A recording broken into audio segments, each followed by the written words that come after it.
जब तक Jawaharlal Nehru ji prime minister थे तब तक सुप्रीम कोर्ट ने अपना कोई खास रोल नहीं रखा, क्योंकि उन्होंने कहा भाई ये इलेक्टेड रिप्रेजेंटेटिव हैं, देश के लिए इतना बलिदान किए, जो करेंगे सही करेंगे, पावर का दुरुपयोग नहीं करेंगे। सबसे इंपॉर्टेंट केस आया 1973 में, जो आज तक का सबसे इंपॉर्टेंट केस है जी डॉक्टर, वो है केशवानंद भारती केस, जिसमें सवाल ये था कि क्या पार्लियामेंट कॉन्स्टिट्यूशन के किसी भी पार्ट को अमेंड कर सकती है, चेंज कर सकती है, संशोधन कर सकती है।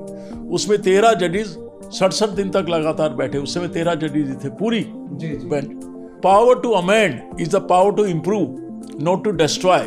कि सुधारने का मतलब है बेहतर बनाए, ये ना उसको खत्म कर दें। जस्टिस HR खन्ना, जो इस समय हमारे ऑनरेबल चीफ जस्टिस हैं, उनके अंकल भी थे, और बहुत ही करेजियस रिमार्केबल जज रहे हैं, जिन्होंने इमरजेंसी में अकेले बहादुर जज थे, जिन्होंने कहा कि इमरजेंसी में भी फंडामेंटल राइट लागू होंगे, क्योंकि 77 में जैसा आपको पता है इमरजेंसी लागू हो गई थी।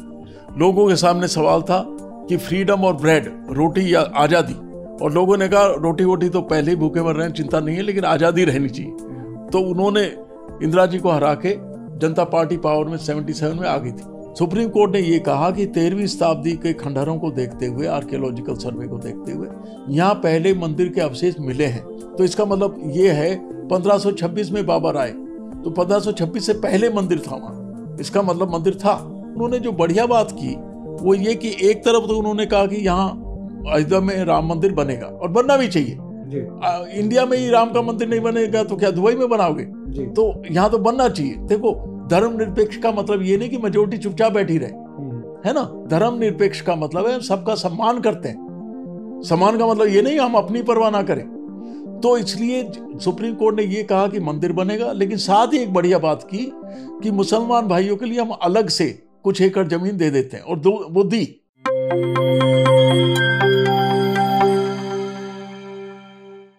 प्यारे दोस्तों, सादर अभिवादन। मैं हूं महेश कुमार वैद्य और आप देख रहे हैं NJP इंडिया।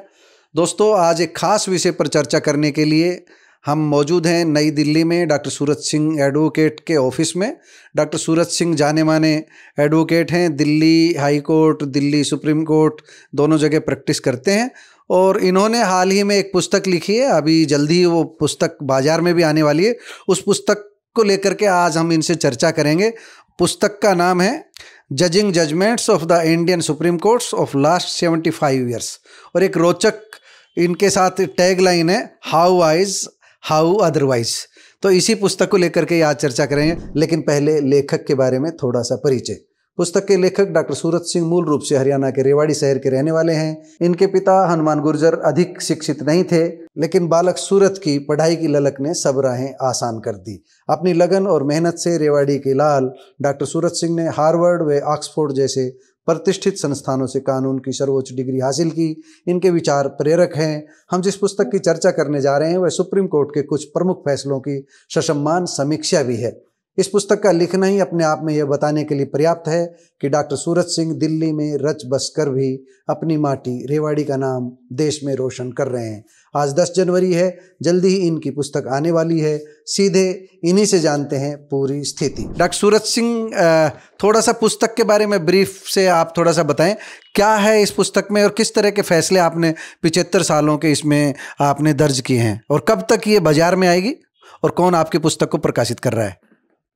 28 जनवरी 1950 को सुप्रीम कोर्ट एस्टेब्लिश हुई, जब गणतंत्र के अगले दिन ही, और 1950 से लेके अब तक जनवरी 26 को 75 साल हो जाएंगे। सुप्रीम कोर्ट ने 34,260 के लगभग जजमेंट दिए हैं। अब इतने जजमेंटों को एक साथ किसी के लिए भी पढ़ना संभव नहीं है, लेकिन मोटे तौर पर समझ में आ जाए कि सुप्रीम कोर्ट ने 75 साल में क्या किया, आम आदमी के लिहाज से भी, एक्सपर्ट्स के लिहाज से भी, सिटिंग जजेस के लिहाज से भी। शॉर्ट लिस्ट कर दिया। हाँ, शॉर्ट भी लिस्ट कर दिया और एनालाइज भी किया है। जैसे फॉर एग्जांपल 1950 में AK गोपालन का बड़ा फेमस केस था, जिसमें सवाल ये था कि किसी आदमी को क्या हम प्रिवेंटिवली डिटेन करते हैं, अपराध नहीं किया है, उस पर आशंका है कि अपराध कर सकता है, तो डिटेन कर सकते हैं क्या? तो स्कोप ऑफ लिबर्टी था, तो वहाँ सुप्रीम कोर्ट ने कहा हाँ कर सकते हैं। तो वहाँ जो है सुप्रीम कोर्ट को जो प्रोटेक्शन देना चाहिए था सिटीजन्स को, उतना नहीं दे पाए, और उस तरह का कानून 1950 से 1966 तक चलता रहा। अच्छा, बाद में इसे चैलेंज किया गया? बाद में वो रिवर्स भी कर दिया गया। हाँ, बाद में मेनका गांधी के केस में 1978 में सुप्रीम कोर्ट ने कहा नहीं, उसमें सवाल ये था कि क्या कोई भी कानून, कोई भी प्रोसीजर काफ़ी है किसी आदमी को डिटेन करने के लिए। 1950 में सुप्रीम कोर्ट ने हाँ, पार्लियामेंट ने बना दिया तो चलेगा, इसका मतलब सही है गलत है ये हम नहीं देखेंगे। 1978 में सुप्रीम कोर्ट ने, मतलब संसद की सर्वोच्चता को सुप्रीम कोर्ट ने स्वीकार किया। तो संसद ने तो साहबानो मामले में, कई मामलों में जो केस पलटे हैं, हाँ, वो पलटे, वो बाद में आए, लेकिन मैं 1950 से लेके 1966 कह रहा हूँ। इसका मतलब मोटे तौर पर ये समझिए कि जब तक जवाहरलाल नेहरू जी प्राइम मिनिस्टर थे तब तक सुप्रीम कोर्ट ने अपना कोई खास रोल नहीं रखा, क्योंकि उन्होंने कहा भाई ये इलेक्टेड रिप्रेजेंटेटिव हैं, देश के लिए इतना बलिदान किए, जो करेंगे सही करेंगे, पावर का दुरुपयोग नहीं करेंगे। लेकिन 1967 में गोलकनाथ के केस में सुप्रीम कोर्ट ने कहा नहीं, फंडामेंटल राइट को पार्लियामेंट भी नहीं अब्रिज कर सकती, कम कर सकती, नहीं उसको खंडन कर सकती। और उसके बाद सबसे इंपॉर्टेंट केस आया 1973 में, जो आज तक का सबसे इंपॉर्टेंट केस है जी डॉक्टर साहब, वो है केशवानंद भारती केस जी, जिसमें सवाल ये था कि क्या पार्लियामेंट कॉन्स्टिट्यूशन के किसी भी पार्ट को अमेंड कर सकती है, चेंज कर सकती है, संशोधन कर सकती है। उसमें 13 जजेस 67 दिन तक लगातार बैठे, उस समय 13 जजेस थे, पूरी बेंच, और नानी पाल फुल बेंच बैठी, कंप्लीट बेंच, यानी जितने थे उतने। तो उसमें नानी पालकेवाला ने बहुत अच्छा एक आर्गुमेंट किया और मेजोरिटी ने वो स्वीकार किया कि power to amend is the power to improve, not to destroy. कि सुधारने का मतलब है बेहतर बनाए, ये ना उसको खत्म कर दें। फॉर एग्जांपल, डेमोक्रेसी को आप डिक्टेटरशिप में नहीं बदल सकते, रिपब्लिकन फॉर्म गवर्नमेंट को आप हेरिडिटरी हेड नहीं बना सकते। तो ये मोटे मोटे तौर पर जो है चीजें रखी और वो जरूरी था। मतलब मूलभूत सिद्धांत जिन्हें कहें, हाँ, उनमें बदलाव नहीं हो सकता। Basic structure. मेरा एक सवाल है, इसी को आपकी बात बीच में काट रहा हूं, जो फैसला आया था उसमें विमत में कुछ जजों की टिप्पणी थी। हाँ, ऐसा है, मजे की बात यह है कि 13 जजेस में से 6 जजेस एक तरफ थे कि पार्लियामेंट कुछ भी कर सकती है, जिसको हम कहेंगे ब्रिटिश माइंडेड, और 6 जजेस थे कि नहीं, पार्लियामेंट की पावर लिमिटेड है, उनको कहेंगे अमेरिकन माइंडेड। तो डिसीजन कैसे हुआ? 13 में से 6 इधर हो गए, 6 इधर हो गए। 7वां जज जस्टिस HR खन्ना, जो इस समय हमारे ऑनरेबल चीफ जस्टिस हैं, उनके अंकल भी थे, और बहुत ही करेजियस रिमार्केबल जज रहे हैं, जिन्होंने इमरजेंसी में, अकेले बहादुर जज थे जिन्होंने कहा कि इमरजेंसी में भी फंडामेंटल राइट लागू होंगे, बाकी सब ने कहा था सस्पेंड हो सकते हैं। तो जस्टिस HR खन्ना ने कहा कि मैं ये अमेरिकन माइंडेड जजेस से सहमत हूं कि कुछ फीचर्स हैं फंडामेंटल मूलभूत जिनको नहीं बदला जा सकता। तो 7-6 से वो फैसला हुआ कि बेसिक स्ट्रक्चर है। अब आप यही देखिए इसमें वैद जी, वो सर आज तक लागू है, वो आज तक लागू है, सबसे मोस्ट इंपॉर्टेंट है। और उसी के आधार पर जब, जैसे फॉर एग्जाम्पल इंदिरा जी ने, जब जगमोहन लाल सिन्हा इलाहाबाद हाईकोर्ट के जज ने उनका इलेक्शन 1975 में इलीगल कर दिया जी, और जिसके बाद इमरजेंसी लगी, तो जब सवाल आया तो उन्होंने कहा कि जो प्राइम मिनिस्टर का इलेक्शन है वो किसी कोर्ट में चैलेंज नहीं कर सकते। तो इस बेसिक स्ट्रक्चर थ्योरी को ही लगा के सुप्रीम कोर्ट ने कहा कि नहीं, पार्लियामेंट इस तरह का कानून नहीं पास कर सकती, तो सही रहा। एक मेरी जिज्ञासा है डॉक्टर साहब, क्या बाद में जो लोअर कोर्ट का फैसला था इंदिरा गांधी के चुनाव के बारे में, क्या उसे बाद में सुप्रीम कोर्ट में या हाई कोर्ट में चैलेंज किया गया था और वो फैसला बदल दिया गया था? देखिए, ये चैलेंज किया गया था और उस चैलेंज में 2 बातें थी। एक बात तो ये थी कि क्या वाकई उन्होंने करप्ट प्रैक्टिसेस की, उस पर तो सुप्रीम कोर्ट ने कहा नहीं, प्रैक्टिसेस करप्ट नहीं थी। लेकिन क्या इंदिरा गांधी जी अपना इलेक्शन बचाने के लिए संविधान में परिवर्तन कर सकती है कि प्राइम मिनिस्टर के इलेक्शन को चैलेंज नहीं किया सकता? वहां सुप्रीम कोर्ट ने कहा नहीं, कोई भी प्राइम मिनिस्टर कुछ भी हो, कानून से ऊपर नहीं है, तो इसलिए सबके लिए न्यायिक प्रक्रिया सेम रहेगी। तो उसके बाद क्या हुआ, फिर परिवर्तन आया 1978 में, क्योंकि 77 में जैसा आपको पता है इमरजेंसी लागू हो गई थी। लोगों के सामने सवाल था कि फ्रीडम और ब्रेड, रोटी या आज़ादी, और लोगों ने कहा रोटी वोटी तो पहले ही भूखे मर रहे हैं, चिंता नहीं है, लेकिन आज़ादी रहनी चाहिए। तो उन्होंने इंदिरा जी को हरा के जनता पार्टी पावर में 77 में आ गई थी। उसके बाद फिर जजों ने, क्योंकि 1976 में जब इमरजेंसी थी उस समय सवाल था कि इमरजेंसी में क्या फंडामेंटल राइट सस्पेंड हो सकते हैं कि नहीं। 5 में से 4 जज ने कहा हो सकते हैं, इसका मतलब इमरजेंसी में कोई कानून लागू नहीं होगा। 5 में से 4 जज बोले कि फंडामेंटल राइट जो है वो छीन लिए जाएं, सस्पेंड कर दिए जाएं। हाँ, तो ये 1976 का एडीएम जबलपुर वर्सेस शुक्ला का बहुत ही बदनाम जजमेंट है। तो वो आपकी पुस्तक में वो है उसके बारे में? बिल्कुल है। और तो डॉक्टर सूरज सिंह ने उनकी जो समीक्षा करते समय आलोचनात्मक तथ्य दिए हैं कुछ? ऐसा है, इसीलिए टाइटल है हाउ वाइज हाउ अदरवाइज। मेरा मेन अप्रोच यह है कि ना तो भक्त बनो, दास बनो सुप्रीम कोर्ट के कि जो भी कहे आंख मूंद के मान लो, ना ही विरोध करो विरोध करने के लिए। देखो उन्होंने क्या कहा है और क्या इससे हमारे जो संविधान के गोल्स हैं वो आगे बढ़ते हैं या पीछे बढ़ते हैं। बीच में एक जिज्ञासा आपके इन सवालों से निकल करके आई है। डिफेमेशन का केस जैसे आलोचना की जा रही है सुप्रीम कोर्ट के ही किसी फैसले की, तो डिफेमेशन का केस नहीं बनता है किसी आम आदमी जैसे आप आलोचना करें, मैं आलोचना करूं? Very good. मैंने एक चैप्टर ही लिखा है कि 3 तरह की कमेंट होती है। एक होती है रेस्पेक्टफुल क्वेश्चनिंग, एक होती है सर्वाइल कंफर्मिटी, एक होती है कंटेम्प्ट ऑफ कोर्ट। 3 शब्द मैंने यूज किए हैं। सर्वाइल कंफर्मिटी का मतलब आंख मूंद के भक्त बन जाना कि सुप्रीम कोर्ट ने जो कहा ये तो जजेस हैं, है ना। उस अप्रोच को मैंने नहीं अडॉप्ट किया है। दूसरी तरफ होती है सुप्रीम कोर्ट में सारे लोग बेकार बैठे हैं, मतलब one should criticise, one should critically appreciate, criticise नहीं, एनालाइज करें, जिसको फेयर कमेंट बोलते हैं। और फेयर कमेंट डेफेमेशन में नहीं आता है। फेयर कमेंट का मतलब मेरा उद्देश्य यह है कि सुप्रीम कोर्ट किस तरह से सुधार हो, किस तरह से लोगों को फायदा हो।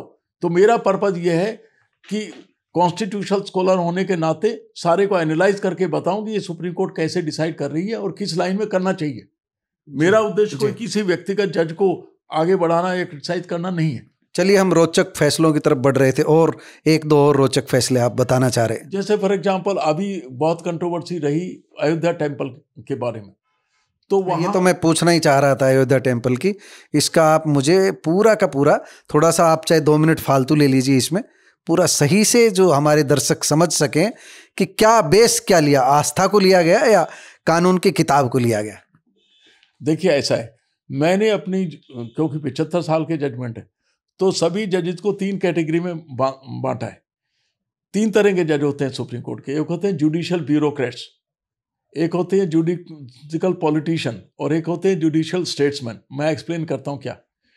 जुडिशियल ब्यूरोक्रेट वो होते हैं जो सरकारी अफसरों की तरह सिर्फ कागज को देख के, कानून को देख के, शब्दों को देख के फैसला दे देते हैं। ये नहीं देखते किस पे क्या असर होगा।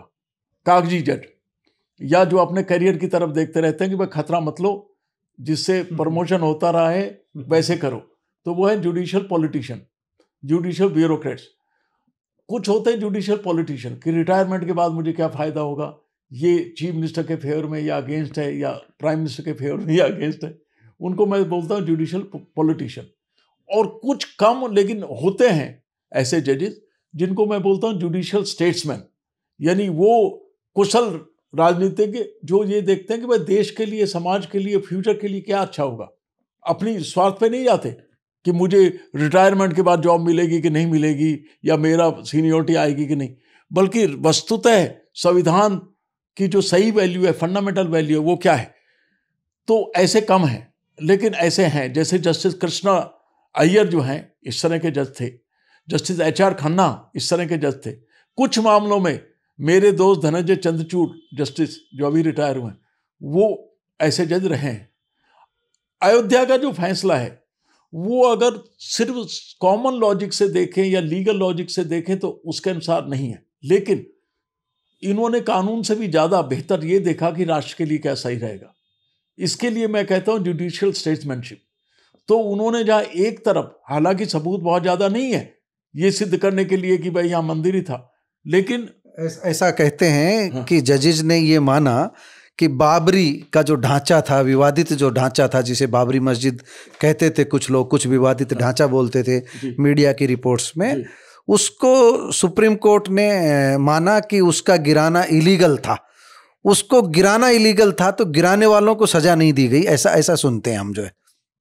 वो सही बात है, गिराने वालों को, और वो, लेकिन वो इशू वहाँ नहीं था। कोर्ट के सामने इशू ये था कि वस्तुतः ये जो है प्रॉपर्टी राम टेम्पल को दी जाए या मुस्लिम भाइयों को दी जाए। सुप्रीम कोर्ट ने फैसला कुल मिला के अच्छा किया।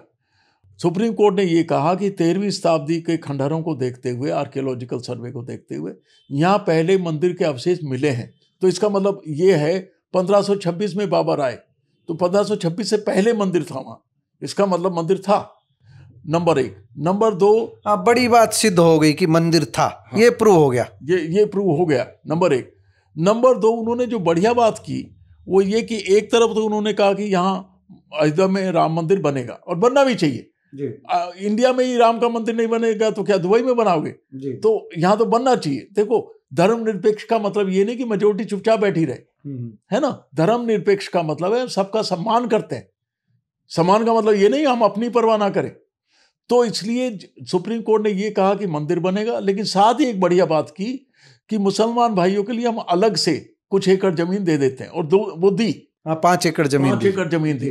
अगर वो मुसलमान भाइयों को कुछ भी ना देते और सिर्फ मंदिर की करते तो मैं सोचता एक तरफा है, लेकिन उन्होंने आगे तक सोचा कि यहाँ सामंजस्यता बनती रहे। इसी को मैं कहता हूँ आगे तक सोचना कि राष्ट्र के कल्याण के लिए। चलिए, वो फैसला मतलब अच्छा रहा आपकी दृष्टि में। और इस पुस्तक के बारे में तो हमारी चर्चा लगभग मतलब ये है कि जो फैसले अभी तक आए 75 सालों में, और डॉक्टर सूरज सिंह ने विस्तार से इस पुस्तक में उनको पिरोया है। पुस्तक आप बता ही रहे हैं कब तक आएगी? जनवरी में आ जाएगी। इसी महीने में ये पुस्तक जनवरी में आ जाएगी। आपका बहुत बहुत धन्यवाद। इस पुस्तक के बारे में आपने जो जानकारी दी मुझे लगता है उपयोगी रहेगी वकील साथियों के लिए भी। महेश जी धन्यवाद। ये वकीलों के लिए भी, लॉ स्टूडेंट्स के लिए भी और जजों के लिए भी लाभप्रद रहेगी। धन्यवाद साहब, धन्यवाद।